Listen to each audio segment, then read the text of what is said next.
Senior तज्जियाकार Hafeez Ullah Niazi के मुताबिक 1979 के इस्लामी इनकलाब ने अभी ईरान हथियाया नहीं था कि तेहरान और सैकड़ों दूसरे शहरों की सड़कें एहतजाजी हुजूम से लबालब बरी। एक ही नारा मर्ग बर अमरीका। 46 साल बीतने को ईरानी फिजा आखिरी खबरें आने तक इसी जोशो वलवले से मर्ग बर अमरीका के फलक शगाफ नारों से गूंज रही है। 28 दिसंबर 2025 से शुरू एहतजाजी मुजाहिरों के अंदर जब मुनज़्ज़म तशद्दुद आम हुआ तो तशद्दुद की हौसला अफजाई और हिमायत में अमरीका ने ईरान पर हमले की धमकी दी। अगर चागीदर बबकियां खदशा इतना के बवजह एप्स्टीन फाइल से ब्लैकमेल होकर सदर ट्रंप ईरान पर हमला ही कर न दे। इस्लामी इनकलाब शयातीन के दिल में कांटे की तरह खटक रहा है। पिछले 46 साल में कौन सा हरबा जो ईरान को तबाह करने के लिए आजमाया नहीं गया। पिछले साल 12 रोजा जंग में अमरीका कूदा और B-52 बमबार तैयारों के जरिए ईरानी न्यूक्लियर साइट्स पर बमबारी की तो सदर ट्रंप ने सराहत से बताया कि ईरान का जौहरी प्रोग्राम हमेशा के लिए खत्म कर दिया गया।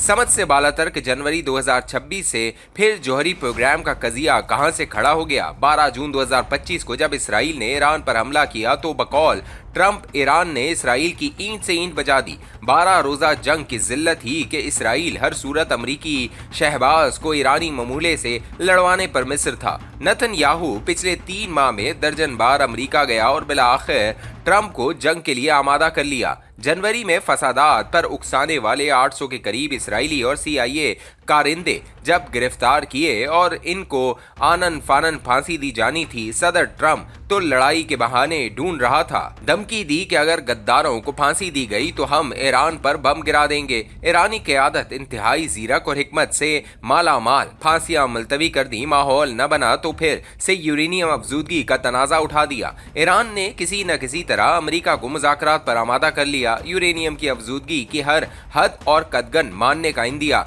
भी दिया तो नई शराइत लगा दी कि मिसाइल प्रोग्राम बंद करो और खतरनाक हथियार हमारे हवाले करो। अभी नई शराइत पर मुज़ाकरात हो ही रहे थे कि दौरान मुज़ाकरात हमला कर दिया। इससे कबल ईरान और अमरीका के दरमियान जामा एटमी हथियार न बनाने और एटमी यूरेनियम अफजूदगी प्लांट्स के मुआयने सख्त करने और एक मुआहदा JCPOA सदर ओबामा इंतजामिया के साथ जुलाई 2015 में हुआ, जबकि इस मुआहदे के ज़ामिन रूस, चीन, बरतानिया, फ्रांस और जर्मनी थे। सदर ट्रंप ने अमलदारी से पहले बगैर किसी वजह मुआहदे पर खते तनसीक फेर दिया। ऐसे वक्त जबकि 1979 का इनकलाब अबतला और आजमाइशी दौर से गुजर रहा था, मुल्की इदारे, फौज, ब्यूरोक्रेसी के नुमाया लोग मुल्क छोड़कर भाग गए थे। फौज का निज़ाम दरहम बरम और ब्यूरोक्रेसी का इदारा जमी बोझ था। इनकलाब ने अभी पाँव नहीं जमाए थे कि पाबंदियां आयद हो गई। 1980 से 1983 के दरमियान सदर, वजीर आजम, पार्लियामान के 73 मेंबरान, सुप्रीम कोर्ट का चीफ जस्टिस, साइंसदान, मजहबी स्कॉलर चुन चुन कर शहीद किए गए। 8 साल दर्जनों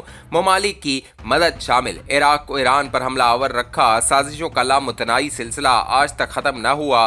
1978 से ईरान में एहतजाज शुरू हुए तो बाकायदा दामे दरमे सुख ने साथ दिया। अमरीका तालीम के लिए पहुंचा तो इन एहतजाजी मुजाहिरों का अमली हिस्सा बना।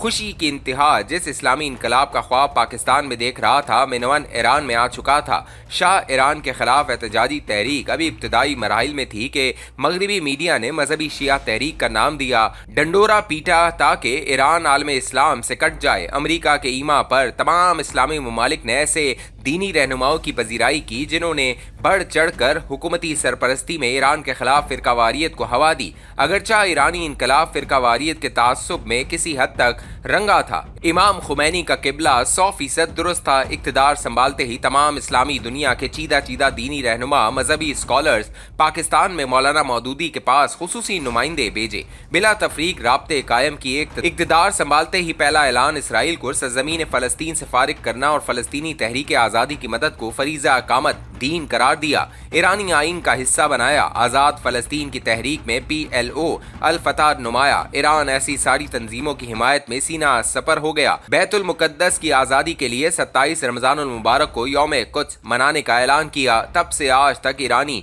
पूरी दुनिया में 27 रमज़ान को यौम कुद्स मनाते हैं। जब 1987 में हमास वजूद में आई, बावजूद ये कि अख़वान मुस्लिमीन का ऑफशूट थी, ईरान ने पलक झपकाए बगैर हमास को गोद लिया, जबकि सुन्नी हुक्मरान हमास की हिमायत का सोच कर ही सुन हो चुके थे। 7 अक्टूबर 2023 अल कसाम ब्रिगेड का हमला मुमकिन ही न था अगर ईरान की शफकत और साया मैसर न होता। अगर इसराइल जमाने में रुस्वा है तो 7 अक्टूबर 2023 उसका नुक्ते आगाज था। ईरान दो रियासती फार्मूले का नहीं, सिर्फ फलस्तीनी रियासत का दाई है और इसराइल को घुसपैठिया तस्वुर करता है। 28 फरवरी को किए जाने वाले अमेरिका इसराइल हमले का आज 15वां दिन है। ईरान ने अमेरिका और इसराइल को नाको चने चबा रखे हैं। ईरान के लिए अपनी बका का मसला अपनी आज़ादी और सालमियत की डट कर हिफाजत कर रहा है। अमेरिका और इसराइल जंग से निकलने के लिए हाथ पांव मार रहे हैं मगर कोई रास्ता मिलने को नहीं। ईरान अगले 6 माह जंग की हिकमत अमली के साथ मैदान अमल में है।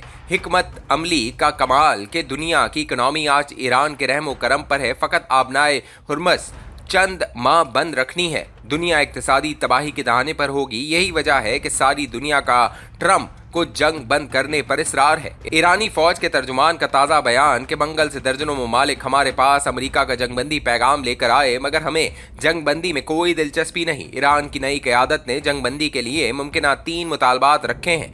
पहला, अमेरिका 30 दिन के अंदर अपने सारे फौजी अड्डे साजो सामान उठाए और खत्ते से कूच कर जाए। दूसरा, 60 दिन के अंदर ईरान पर हर तरह की टेक्नोलॉजी ट्रांसफर की पाबंदियां खत्म करे। तीसरा, पिछले 45 साल की पाबंदियां, टारगेट किलिंग ऑपरेशंस और जंगों से ईरान का 800 अरब डॉलर का नुकसान हुआ है, पूरा किया जाए। अगर ये तीनों मुतालबात पूरे न हुए तो ईरान आबनाए हुर्मस को मुकम्मल बंद कर देगा। रूस और चीन अपने फौजी अड्डे ईरानी सरजमीन पर बनाएंगे। ईरान न्यूक्लियर हथियार अपने मिसाइलों पर नस्ब कर देगा। कर लो जो करना है, डट के खड़ा है ईरान।